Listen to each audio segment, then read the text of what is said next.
Kemudian yang keempat, tausiah yang disampaikan oleh Ustaz Muhammad Zaini. Kepada beliau dipersilakan. Assalamualaikum warahmatullahi wabarakatuh.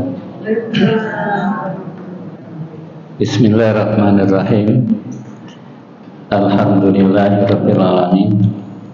Wassalatu wassalamu ala asrofil anbiya'i wal mursalin wa ala alihi washabbihi ajmain. Amma ba'd. Materi kita sore hari ini surat An-Najm, tapi untuk mengulang kembali kemarin membangun baik sangka kepada Allah. Kita baca kembali ayatnya. A'udzubillahi minasyaitonirrajim. Bismillahirrahmanirrahim. Ma asaba min musibatin illa bi'idznillah. Wa may yu'min billahi yahdi qalbah. Wallahu bikulli syai'in alim. Monggo dibaca terjemahan Ibu. Yang di slide itu Bu. Okay. Tidak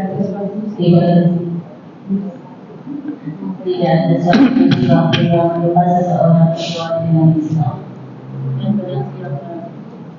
Dan barang siapa yang beriman kepada Allah, niscaya Dia akan memberi petunjuk kepada hatinya, dan Allah Maha mengetahui segala sesuatu.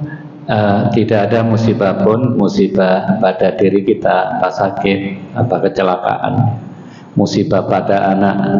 Tidak ada satu musibah pun juga ada pada harta kita. Mungkin tiba-tiba harta kita rusak, harta kita diambil orang. Semuanya atas izin Allah. Barang siapa yang beriman kepada Allah, Allah akan bimbing bagaimana kita bisa sabar ketika terkena musibah. Bisa sabar, bisa ridho, bisa ikhlas.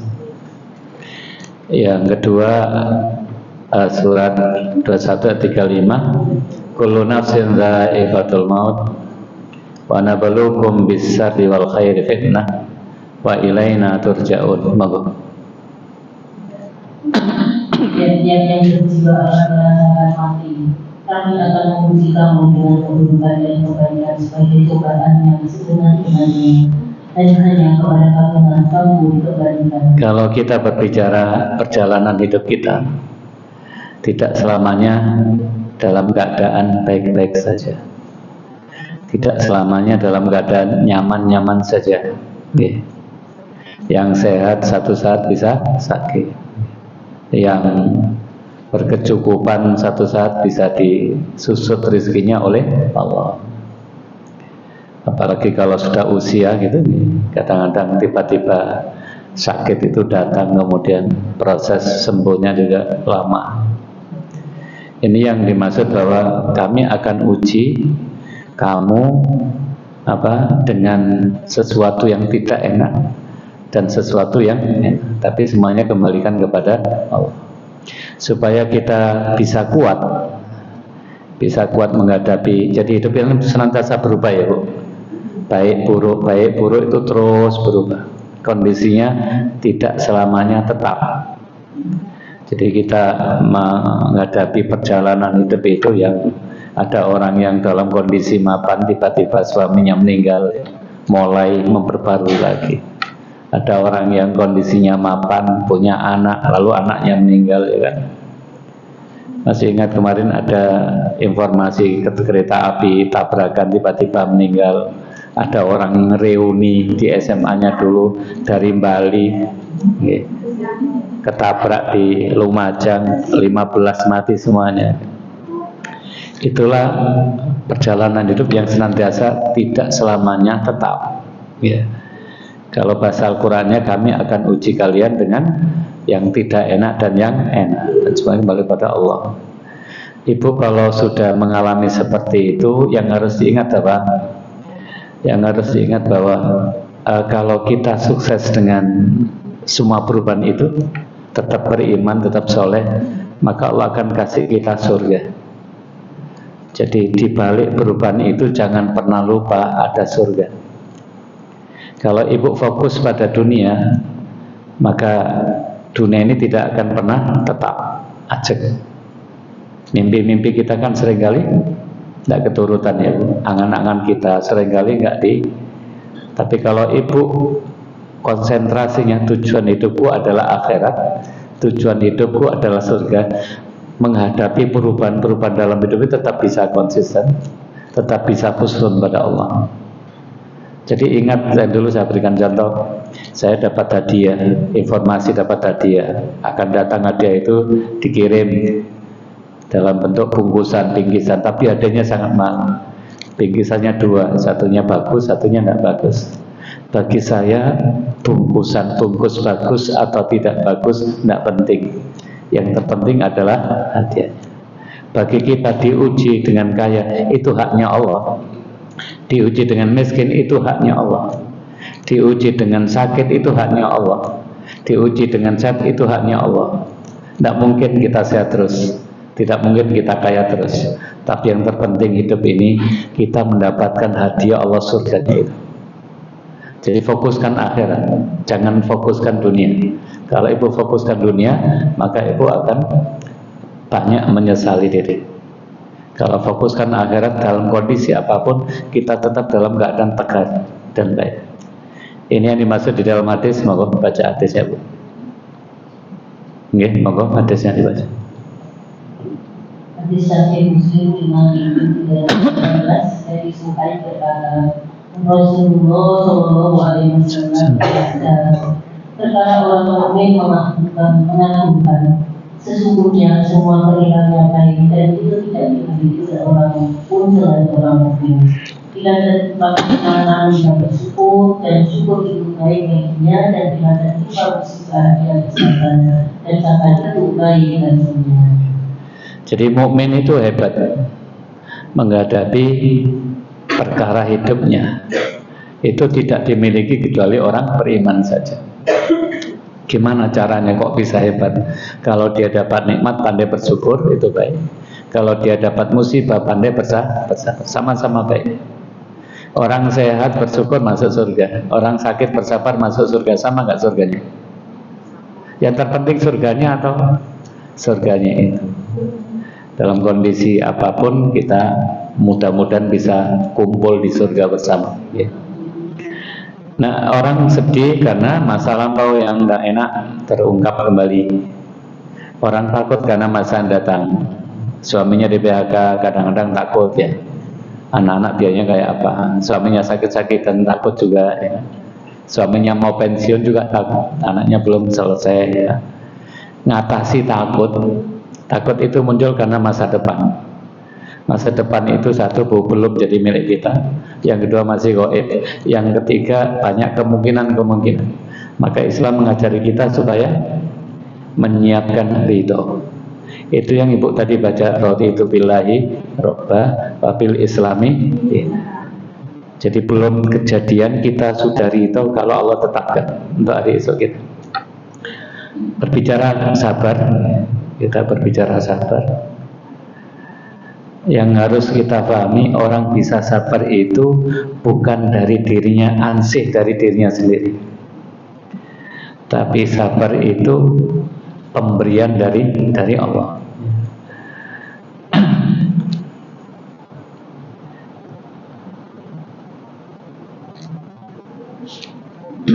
Kita baca ayatnya.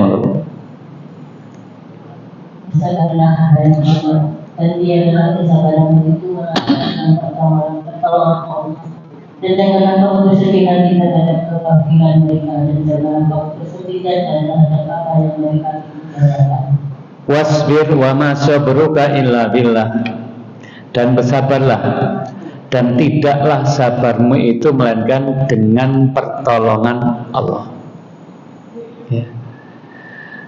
Contoh begini Bu, kalau kira-kira kita diuji oleh Allah, ya, anak sakit, sakitnya berkepanjangan, rumah sakit demi rumah sakit kita sudah masuki, belum ada tanda-tanda sembuh. Dokter demi dokter sudah kita datangi, juga belum ada tanda-tanda sembuh. Fisiknya tambah lemah, terakhir masuk UGD, masuk ICU. Kapan kita bisa sabar? ini berkepanjangan, atau suami atau istri, sakitnya berkepanjangan, nggak jelas ini sakitnya, tanda-tanda sembuhnya juga nggak ada, ini berkepanjangan. Kapan kita bisa sabar? Kalau ibu mengandalkan dengan uang saja, nggak bisa menjamin. Tapi ketika seperti itu harus ada kekuatan di dalam diri kita. Kekuatan untuk sabar itu datangnya dari Allah. Wasbir wa ma sabruka illa billah. Jadi orang bisa sabar itu tidak hanya mengandalkan dari kekuatan jiwanya saja, tapi Allah akan anugerahkan kesabaran ke dalam hati. Jadi oleh karena itu, supaya kita dapat kesabaran dari Allah, ya tetap ibu harus belajar agama, istiqomah, karena dari situlah nanti Allah akan memberikan pertolongan untuk bisa sabar itu. Apa Al-Quran mengatakan, iyan surukumullahu fala ghaliba lakum, kalau Allah menolong kalian untuk bisa melawan rasa takut, rasa khawatir di saat suami tergeletak, tidak berfungsi sama sekali, setiap hari harus ngurusi suami, tidak mampu apa-apa, kita dihadapkan dengan anak, dihadapkan mencari nafkah, sementara suami nggak berdaya sama sekali. Kapan kita bisa bersabar? Kalau Allah menolong kita, untuk mampu melawan rasa takut, rasa pikiran-pikiran yang tidak enak itu, maka tidak mengalahkan kita. Jadi ibu, sesungguhnya ibu ngaji kayak begini, ibu istiqomah, itulah jalan untuk mendapatkan pertolongan dari kesabaran Allah pada saat kita diuji yang nggak jelas selesainya. Coba kita lihat apa yang dialami oleh ibunya Nabi Musa ketika Musa masih bayi, dikintirkan di sungai itu. Monggo. Jadi tolonglah hati Musa, sesungguhnya mungkin saja yang menetapkan rahasia tentang Musa. Seandainya tidak kami teguhkan hatinya, supaya ia termasuk orang-orang yang percaya kepada Allah. Wa asbaha fuadu ummi Musa farigo. Jadi anaknya si bayi Nabi Musa itu bayi diletakkan di kotak, dikintirkan di sungai, farigo, blank bu. Nampak judek menan gitu. Sekesok mikir mon, saya punya bayinya Nabi Musa itu dikintirkan di kota itu, di sungai. Dia bilang ke putrinya, tututon adikmu, awasi terus. Jadi disuruh ngawasi di sungai itu ya, sampai berhenti di mana adikmu. Itu farigo.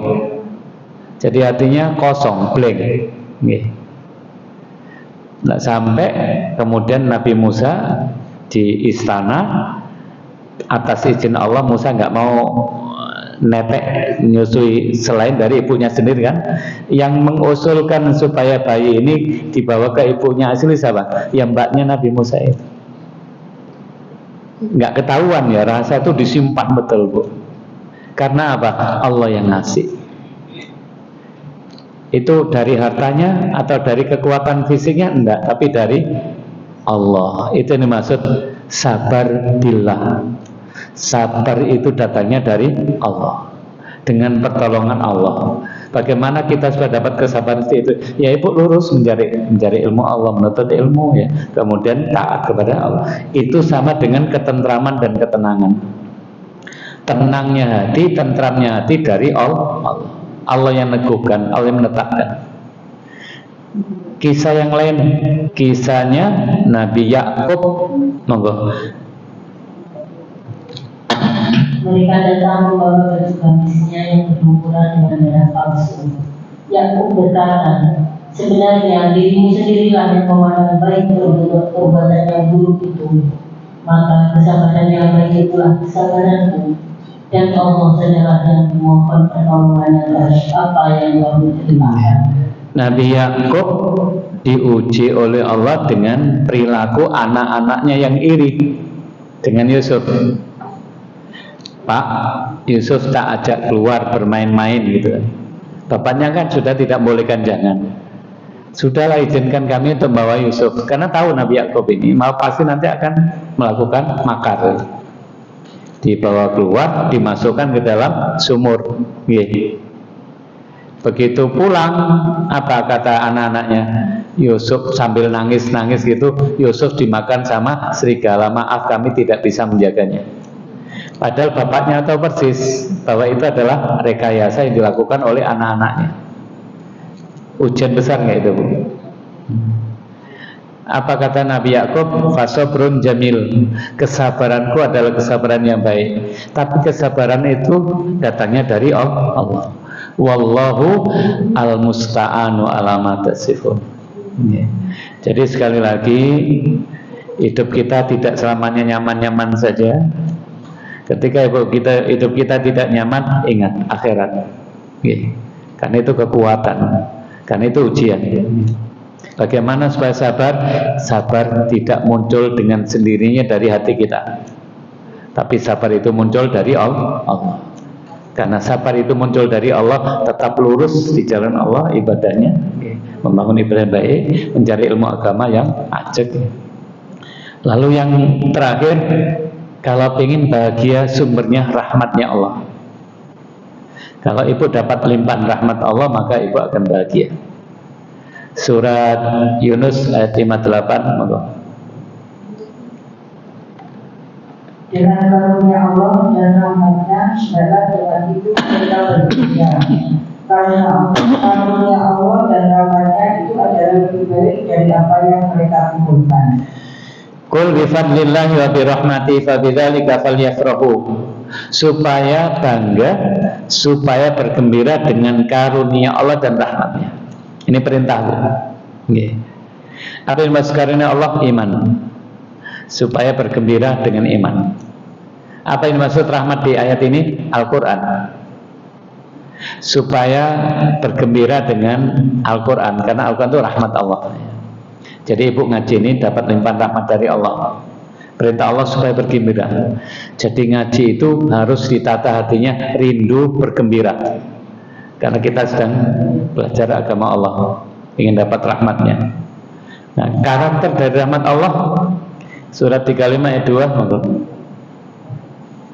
Apa saja yang Allah anugerahkan kepada manusia berupa rahmat, maka tidak ada seorang pun yang dapat menahannya. Dan apa saja yang diberikan oleh Allah, maka tidak ada seorang pun yang sanggup melepaskannya sesudah itu. Dan dialah yang maha perkasa dan maha bijaksana. Kalau Allah buka rahmatnya, tidak ada yang bisa mencegah. Kalau Allah cegah, tidak ada yang bisa melepaskannya, rahmat Allah. Contohnya begini, Nabi Ibrahim dibakar oleh Raja Namrud. Dibakar itu kan mesti hangus ya. Tapi Nabi Ibrahim ketika dibakar oleh Raja Namrud, apinya menjadi dingin, karena Allah ngasih rahmatnya. Namrud tidak berdaya ketika Allah bukakan rahmat kepada Nabi Ibrahim. Siapa lagi? Nabi Yusuf direkayasa oleh Zulekha, digoda sampai dikejar-kejar, bajunya ditarik dari belakang, sobek, lalu ketahuan sama suaminya, disidang, dihadirkan orang dekatnya supaya nggak tersebar informasi itu. Sesudah disidang, yang salah siapa? Zulekha, jelas kan? Ditarik dari belakang. Begitu salah, pesan suaminya, kamu yang salah, jangan kamu lakukan lagi perbuatanmu itu. Tapi informasi itu tersebar kepada wanita-wanita suka gosip itu. Jadi kan ini wanita, istrinya pembesar kan, banyak orang yang sukanya gosip, akhirnya kedengaran juga si Zulekha suka sama pembantunya, tersebar, Bu. Begitu tersebar, diundang ke rumahnya, dijamu, dikasih pisau masing-masing untuk memotong jamuannya. Nabi Yusuf disuruh keluar, begitu keluar semuanya keperes tangannya, karena begitu melihat ketampanan Nabi Yusuf. Apa kata Zulekha? Kamu jangan gosipkan aku, jangan nyalah-nyalahkan aku. Kamu sendiri juga tertarik sama Yusuf. Ada proses pembenaran yang salah. Di hadapan wanita-wanita itu, lalu Nabi Yusuf ditanya, turuti aku atau penjara tempatmu. Sudah salah melakukan pembenaran di hadapan banyak orang, lalu Nabi Yusuf dihadapkan dua pilihan, penjara atau ngikuti aku, turut ya. Nabi Yusuf pilih penjara. Perhitungan Zulekha, Yusuf ini sudah habis masa depannya. Tapi justru ketika di penjara, Allah berikan rahmat, malah ketemu dengan raja, diangkat jadi bendahara kerajaan. Tidak ada yang bisa menghalangi Yusuf untuk dapat rahmat Allah, meskipun sudah direkayasa dengan sekian rupa. Nabi Muhammad SAW ketika hijrah dari Mekah ke Madinah, rumahnya dijaga oleh Al-Gujo kan, keluar tebas, tapi keluar nggak langsung ke Madinah, tapi tinggal di Gua Sur dulu, melihat kondisinya dan mengatur strategi. Tapi saat 3 hari 3 malam itu, orang-orang kafir mengumumkan siapa yang bisa menemukan Muhammad SAW, siapa yang bisa membawa kepalanya akan dihadiahi unta sekian. Orang berlomba-lomba untuk mencari Nabi Muhammad. Sampailah di Gua Sur itu, lalu Abu Bakar melihat, tapi Rasulullah dengan tenangnya, la tahzan innallaha ma'ana. Ketika Allah kasih rahmatnya, maka tidak ada satupun yang akan bisa mencegahnya. Kesimpulannya, meskipun tinggal di Gua Sur yang sangat sempit, dingin, membahayakan, jadi nikmat saja karena rahmat Allah. Meskipun dibakar dengan api, tapi apinya jadi dingin karena rahmat Allah. Meskipun tinggal di penjara, penjaranya jadi enak saja di penjara karena rahmat Allah. Jadi rahmat Allah menjadi sumbernya kebahagiaan. Orang yang hidup di rumah yang mewah, tapi kalau jauh dari rahmat Allah, maka rumah tidak akan menjadikan dia bahagia. Orang yang hidup di rumah yang sederhana, tapi banyak dapat limpahan rahmat dari Allah, maka dia akan bahagia. Ya, kalau ibu sekarang sudah dikasih nikmat ekonomi yang cukup, maka jadikan kesempatan itu untuk mendapatkan rahmat Allah, sehingga secara fisik kita dapat kebahagiaan dengan fisik itu, tapi kemudian Allah limpahkan rahmatnya kepada kita. Nah, bagaimana supaya dapat rahmat Allah itu? Sumbernya di mana? Surat 7 ayat 56. Monggo.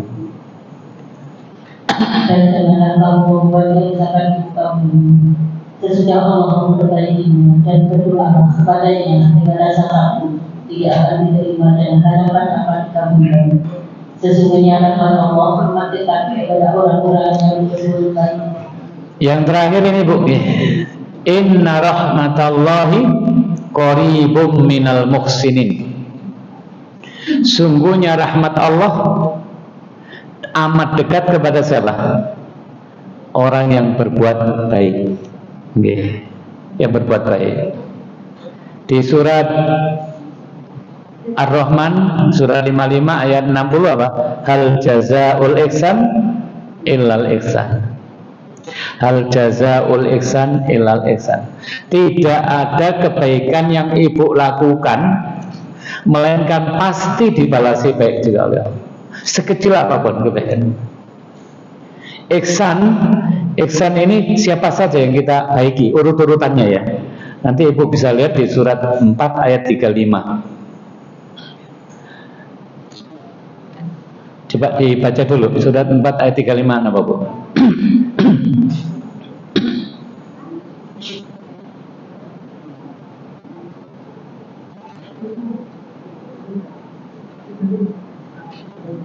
Monggo dibaca terjemahannya. Mungkin barangkali saya salah, 35 atau 36. Ayat 36-nya? 36 coba. Ayat 36, maaf bukan 35, 36. Monggo.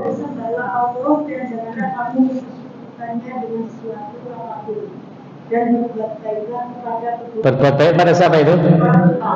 Berarti tingkatan pertama ihsan itu kalau ibu ingin dapat limpahan rahmat dari Allah dari sumber kebahagiaan itu, maka berbuat baiklah kepada orang tua. Orang tua paling atas siapa? Ibu lalu bapak. Ibu bapak. Selain ibu bapak berikutnya siapa? Anak. Anak bu. Jadi ibu bapak lalu anak. Sesudah itu siapa? Kakak. Kakak. Jadi kakak itu yang laki atau perempuan? Perempuan dulu. Sebagaimana perempuan ini wakil dari ibu. Tadi yang mengawasi Musa tadi siapa? Kakak perempuannya. Seringkali kakak perempuan itu menjadi orang yang banyak berkorbannya untuk saudara-saudaranya.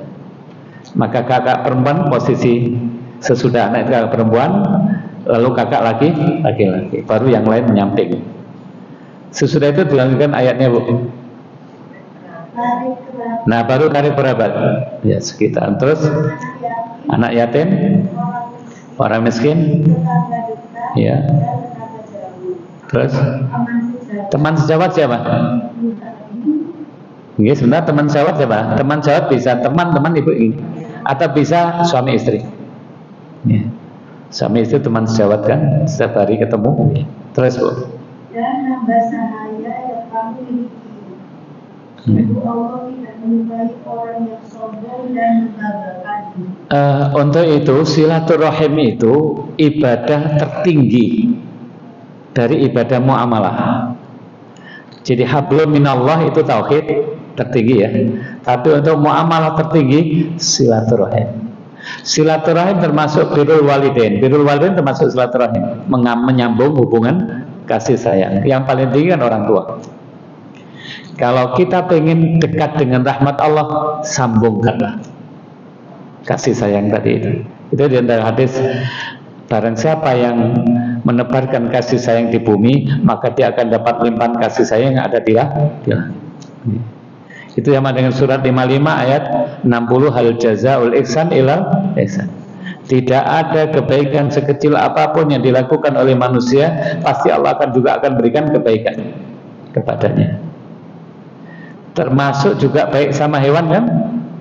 Masih ingat anjing yang kehausan mau mati terus diambilkan? Diambilkan air supaya nggak mati. Kalau ibu punya piaraan harus juga menebar kasih sayang kepada hewan. Harus ihsan. Kalau hewan piaraan jangan sampai ditinggal nggak dikasih makan lalu mati. Ingat masih kucing ya, kucing punya piaraan nggak dikasih makan lalu mati, itu juga jauh dari rahmat Allah. Kalau ibu punya peternakan, maka kalau menyembelih, sembelih dengan yang ihsan. Jangan disiksa, kan gitu. Itu ihsan. Jadi itu semuanya untuk membangun rahmat, membangun supaya kita dapat rahmat dari Allah. Baik. Itu sebagai kelanjutan dari kemarin. Mudah-mudahan kita menjadi orang yang kuat ya. Jadi orang beribadah itu tidak pilih-pilih ya. Jadi kalau pilih-pilih gue nek loro nemen taat, nek wis gak loro hilang.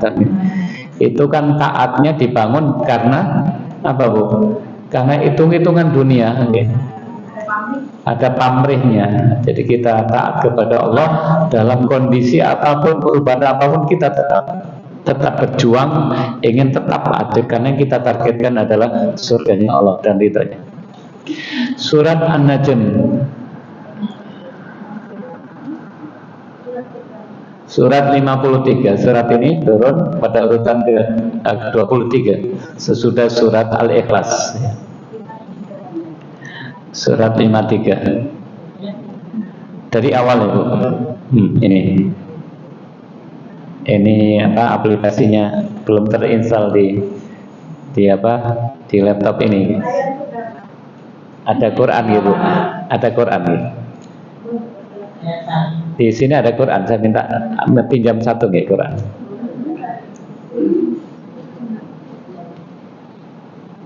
Karena aplikasinya belum terinstall di sini.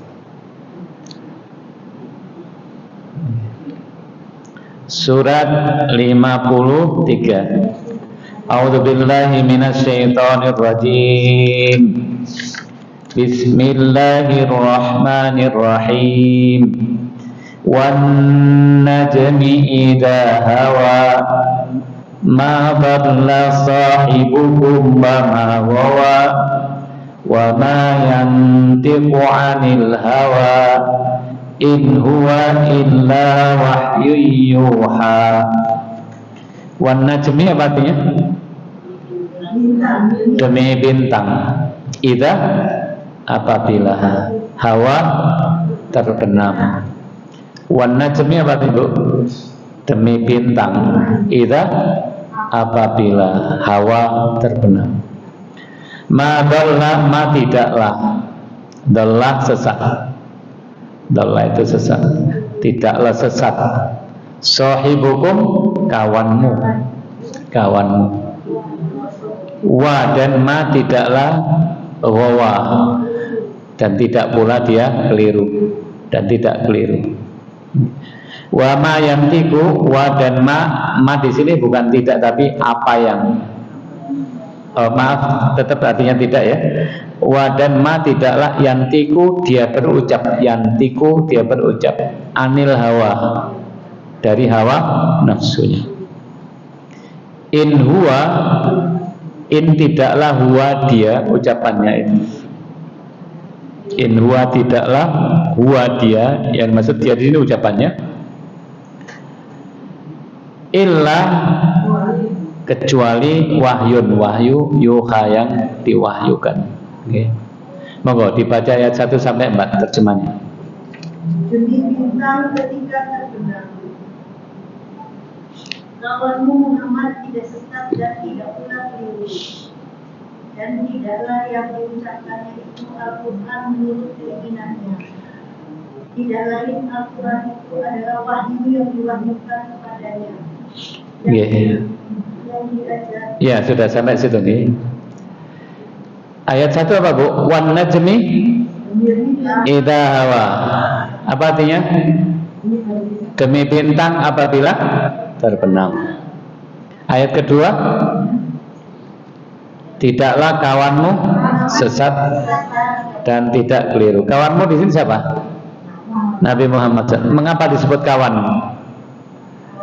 Sohib itu sahabat ya, sahabat. Tapi yang dimaksud sohibukum bukan sahabat kayak Abu Bakar, kayak sahabat Ali, bukan begitu.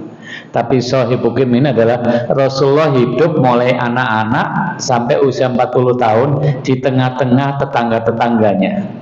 Ya, Abu Jahal tetangganya, Abu Lahab juga tetangganya, sehingga diibaratkan sebagai sohib, orang yang kenal betul. Kalau saya tinggal satu RT itu banyak orang yang tahu nggak? Banyak tahu ya, Bu? Kalau sampai 40 tahun, dari anak-anak sampai 40 tahun baru diangkat jadi Rasul itu, tahu persis nggak? Abu Jahal, Abu Lahab tahu persis nggak? Bagaimana akhlaknya sejak anak-anak remaja, tahu persis kan? Jadi Allah tegaskan mereka sebenarnya tahu layaknya kawan gitu, karena hidup di tengah-tengah mereka. Allah tegaskan Muhammad tidak sesat. Dan Muhammad itu kawanmu, artinya hidup di tengah-tengah kamu gitu, tengah-tengah orang kafir itu. Rasul sejak masa anak, remaja, masa pemuda itu terkenal dengan Al-Amin, tidak ada catatnya sama sekali. Kalau kemudian diangkat jadi Rasul, tidak ada alasan lagi untuk menuduh dia gila, dia tukang sihir dan sebagainya. Wa maghawa dan tidak pula keliru. Ada dua di sini, Bu, tidak sesat dan tidak keliru. Apa bedanya? Nabi Muhammad itu betul-betul tidak sesat, betul-betul berpegang teguh kepada kebenaran yang datangnya dari Allah. Tidak keliru. Keliru itu artinya orang yang sudah tahu kebenaran tapi tidak diamalkan, itu keliru. Artinya keliru, niatnya keliru. Jadi tidak keliru. Jadi orang itu akan, dua pilar ini penting. Jadi kita beragama itu harus dasarkan kebenaran yang datangnya dari Allah, Quran dan hadis. Lalu kebenaran itu harus betul-betul diamalkan dengan niat yang ikhlas. Ya. Apa hubungannya wan najmi idza hawa dengan Nabi Muhammad tidak sesat dan keliru? Apa hubungannya? Wan najmi apa artinya, Bu? Demi bintang. Siapa yang bersumpah? Allah. Kenapa Allah bersumpah dengan bintang? Ya, itu pilihan dari Allah. Kenapa Allah memilih bintang? Supaya kita dengan sumpahnya Allah terkait dengan bintang itu memahami bahwa pada ciptaan bintang itu ada kebesaran Allah. Kita yakin nggak di bintang di langit itu ada kebesaran Allah? Yakin? Berapa jumlahnya bintang? Banyak. Bintang itu bergerak enggak? Kenapa enggak tubruan? Kalau tubruan apa yang terjadi? Kiamat ya, Bu. Kalau bintang itu beredar pada garis orbitnya, Ibu, ada hari enggak kalau enggak ada bintang? Kalau enggak ada matahari, ada hari enggak? Enggak ada. Enggak ada tiangnya. Itu berjalan pada garis edar, namanya hisab. Sehingga kita bisa menghitung bulan, menghitung tahun, kan? Ada kebesaran Allah enggak itu? Pada bintang ada kebesaran Allah sebagai petunjuk bagi manusia. Kita memahami pada bintang kebesaran Allah. Al-Quran Allah turunkan kepada Nabi Muhammad itu juga bagian dari kebesarannya. Kebesaran Al-Quran menyamai daripada kebesaran alam semesta ini. Jadi Quran yang ada di depan kita ini Quranun Azim. Apa Azim? Kitab yang agung. Quranul Karim. Apa Quranul Karim? Kitab yang mulia. Keagungan Al-Quran ini menyamai daripada keagungan ciptaan Allah yang ada di langit itu. Kalau manusia tidak dibimbing dengan agama, apa jadinya? Rusak. Nggak ada surga, nggak ada neraka. Gimana? Okay. Baik. Kalau kita sudah memahami ayat ini turun untuk menegaskan kepada orang-orang kafir karena menuduh Al-Quran itu apa sih Al-Quran itu gitu. Omongan orang-orang dahulu yang menyampaikan gila gitu loh, dari setan gitu kan. Nah, sekarang kalau kita paham betul bahwa Al-Quran kitab yang agung, sampai Allah bersumpah untuk menegaskan bahwa Quran ini kitab yang agung, Nabi Muhammad adalah orang yang dalam kebenaran dan tidak keliru. Nah, benar nggak? Kita coba melihat diri kita masing-masing. Baik, kita lihat dulu. Quran itu turun pada bulan apa? Ramadan. Diberkahi Ramadan? Bulan diturunkan Al-Quran diberkahi. Quran diturunkan pada hari-hari Lailatul Qadar. Diberkahi. Quran diturunkan ini terdiri dari surat apa? Makkiyah dan Madaniyah. Makkiyah di Mekah, Madaniyah di Madinah. Diturunkan di Mekah dan di Madinah. Mekah diberkahi, Madinah diberkahi. Yang menyampaikan risalah wahyu ini siapa? Nabi Muhammad. Nabi Muhammad diberkahi. Sahabat-sahabat diberkahi. Yakin nggak kalau kita itu bersama Al-Quran diberkahi? Terus bacanya setiap hari berapa jam? Okay. Terus Ibu kalau yakin setiap hari Ibu sisihkan waktu berapa menit? WA-nya berapa menit? Okay. Katanya agung. Okay. Jadi kalau ini agung, kalau ada buku bestseller yang paling mahal diburu orang ya, masih mahal diburu sampai kehabisan kadang-kadang. Ini lebih daripada itu. Jangan sepelekan ini, karena ini kitab yang agung. Kalau Ibu pengen mulia, harus dekat dengan Quran. Okay. Ibu ketika baca Quran, saya ulang kembali, dapat apa? Pahala setiap hurufnya. Setiap huruf yang Ibu baca dapat pahala. Kalau Ibu tidak bisa ngaji, belajar ngaji, masih ada waktu. Masih ada waktu, adakan kajian-kajian tartil, Bu. Kalau memang ada yang belum ngaji, nggak usah malu. Ya sekarang banyak metode kan, hidup-hidupi supaya kita ya sudah dekat dengan kajian-kajian kok gak iso ngaji kan ya. Kok izin kayak putu nih. Okay. Jadi setiap huruf dapat pahala. Yang kedua, ketika kita baca Quran, Ibu sedang berdialog dengan Allah. Ini kalam Allah. Ketika ibu baca, ibu sedang berdialog dengan Allah. Nggih. Yang ketiga, ketika kita baca Quran, kita sedang diobati oleh Allah. Lek sedih baca Quran, lek galau sedih sumpek gak kerasan melok ngaji. Ikut ngaji gak begini? Kula ngantuk nih ngaji. Nggih. Ngantuk nggih. Tenang kan? Jadi kalau tadi kan falyafrahu, sing seneng yang bergembira. Ibu pokoknya kalau di rumah banyak masalah semrawut, datang ngaji. Ya. Nanti Allah akan meliputi kita dengan rahmatnya, malaikat menghamparkan sayapnya. Okay. Yang keempat apa? Dibimbing, dapat hidayah, maka harus dimengerti isinya. Dibaca, tadi diterjemahkan kan? Diterjemahkan saja nggak cukup, karena terjemahan itu butuh penafsiran. Okay. Ada beli buku, dibaca, pokoknya setiap hari.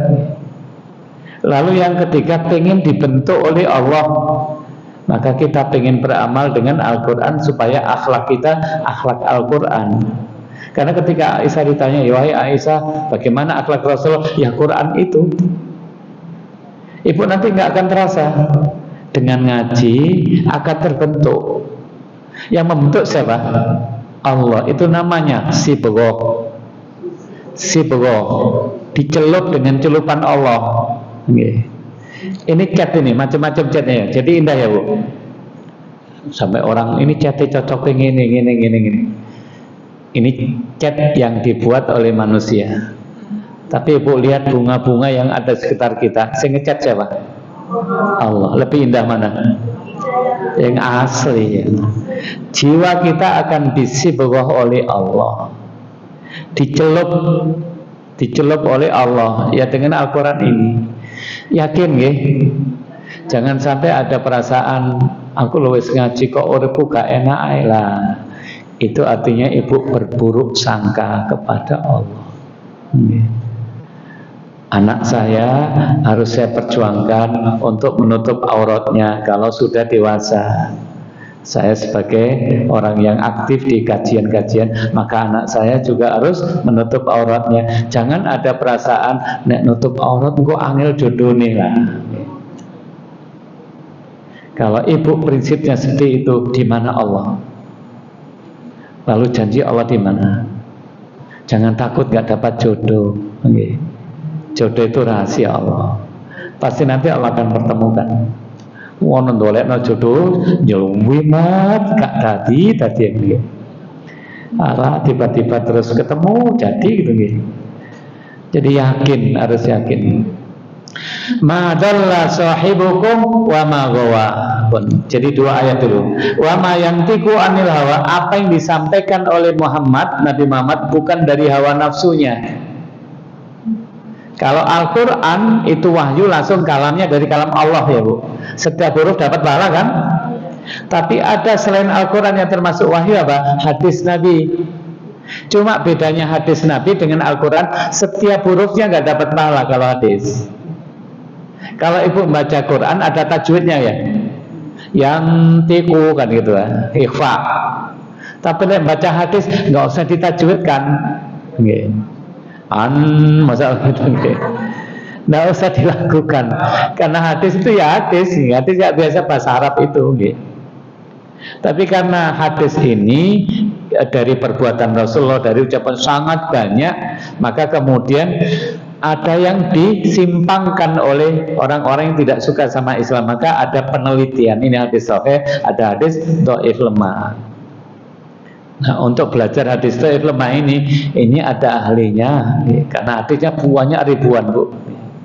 Maka kalau di organisasi kita ada majelis tarjih. Ini ada dua hadis bertentangan. Iki apa cara dipadukan iso ndak? Kalau dipadukan ndak bisa diambil mana yang kuat dari hadis itu. Maka itu namanya tarjih. Pemikiran banyak orang jauh lebih bagus daripada pemikiran satu orang. Jadi dalam penetapan awal Ramadan, penetapan penetapan Idul Fitri, sudahlah pasrahkan kepada mereka yang punya ahlinya itu. Mandat mawon, nggih. Karena itu melibatkan banyak ahli. Nggih. Penetapan awal Ramadan mungkin tidak sama. Karena tidak sama, kita punya organisasi, sudah pasrahkan aja situ. Nggih. Terus penetapan apa lagi? Penetapan hari raya sudah ada yang membahas dan melibatkan banyak. Kalau antar organisasi berbeda, sudahlah kita hormati masing-masing. Okay. Wa ma yantiqu anil hawa in huwa illa wahyu yuha. Tidaklah ucapan Muhammad itu melainkan wahyu yang diwahyukan kepadanya. Wahyu itu turun, itu sangat berat, namanya qaulan saqilah. Jadi Al-Quran itu turun sangat berat, kemeringat Rasul itu kalau tidak turun. Okay. Nah, nanti proses turunnya diterangkan di ayat berikutnya. Maka kalau ibu dekat dengan Al-Quran, Ibnu Abbas mengatakan, kalau kamu tidak ingin cepat pikun, sing tidak mek Quran baca, karena ini mukjizat. Jadi kesehatan mata kita, kesehatan otak kita harus berinteraksi dengan mukjizat ini. Coba ibu lihat orang-orang yang ahli tafsir, nggak ada pikunnya, usia 90, 100 itu cerdas saja ya. Karena otaknya terus berinteraksi dengan mukjizat Allah ya. Jadi biasakan, sabar ini biasakan ya. Kalau apalagi kemarin saya bahas bahwa surat Al-Falaq itu didoakan, jadi doa ya. Surah Al-Fatihah juga doa. Nah, ayat berikutnya nanti berbicara tentang bagaimana proses Allah mengajarkan Al-Quran kepada Nabi Muhammad SAW. Saya kira cukup dulu ya. Jadi sampai situ dulu, nanti akan kita lanjutkan berikutnya. Mohon maaf kalau kurangannya. Ada pertanyaan Bu? Mungkin? Nggih, monggo.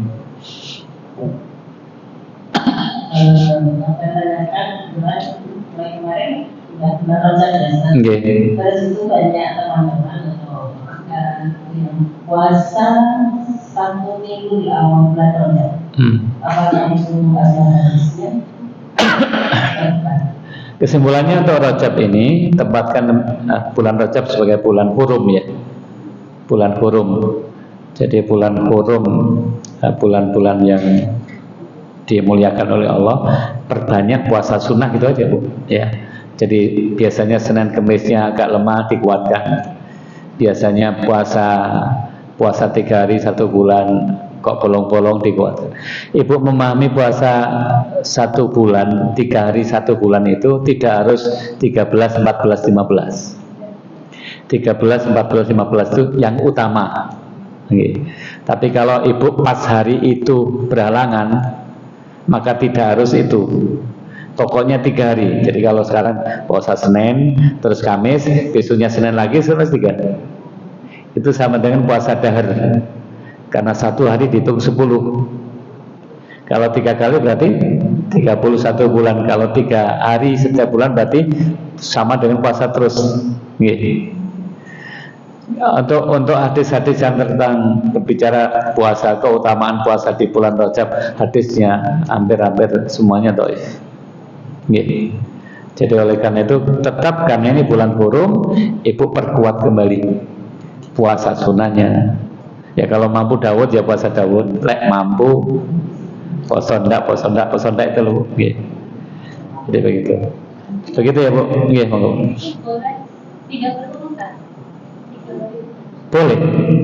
Boleh di awal bulan 1, 2, 3, boleh di tengahnya, boleh di akhirnya, boleh tidak berurutan. Yang terpenting 3 hari. Atau ibu puasa Senin Kemis oleh dapat 3 ya sudah, termasuk 3.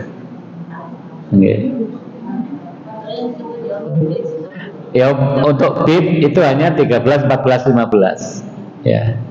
Karena disebut bid purnama. Ada hadisnya, cuma ini kan laptopnya ini saya nggak bisa buka terlalu lama nanti. Jadi yang dimaksud Rasulullah menganjurkan supaya kita puasa 3 hari setiap bulan. 3 hari setiap bulan itu formatnya macam-macam. Ada hadisnya. Tapi yang paling utama 13, 14, 15 disebut dengan puasa bid. Kalau ibu tidak bisa itu karena berhalangan, masih ada pintu yang lainnya gitu loh Bu Mas. Nggih. Termasuk hurrah itu tanggal 1, 2, 3 awal berarti kan boleh di akhir. Atau Senin Kemis dapat 3 ya sudah masuk. 3 hari setiap bulan puasa dah. Nggih. Kalau Senin Kemis bisa ditambah tadi 1, 2 boleh. Boleh. Begitu ya Bu? Nggih, monggo. Kalau itu kan memang Nggih. tidak ingin dilakukan. Ada yang bertanya. Nggih. Di dalam hadis barang siapa yang mengatakan bahwa itu hadis dari Nabi padahal itu bukan, maka siap-siaplah dia untuk mendapatkan tempat di neraka. Jadi kalau hadis dhaif ya sudah dhaif, nggak usah dipakai. Kecuali nanti ada dhaifnya sangat banyak, saling menguatkan jadi hasan. Jadi dhaif itu banyak dhaifnya Bu. Karena saking banyaknya itu maka jadi hasan gitu kan. Jadi ya sudah, kalau dhaif ya sudah, yang sahih masih banyak. Kalau ibu mau melakukan amal yang sudah jelas-jelas belum tentu kuat ibu. Ayo coba mulai dari sholat rawatib ya. Sholat rawatib sehari semalam bisa penuh. Lalu sholat duhanya, lalu sholat malamnya, banyak ini. Kalau sholat toharo itu aja yang sudah jelas-jelas itu lakukan. Itu aja kadang-kadang gak nutut, kadang-kadang gak nutut. Saya kira demikian ya. Mudah-mudahan kehadiran kita diberkahi Allah. Mudah-mudahan Allah berikan kesehatan pada kita, keluarga kita. Mudah-mudahan yang sakit dibersembuhkan oleh Allah. Mudah-mudahan Allah pilihkan pada kita pemimpin yang soleh untuk negeri ini. Mudah-mudahan negeri ini nanti dipimpin soleh dan menjadi negeri yang baldatun, thayyibatun, warabun, wafur.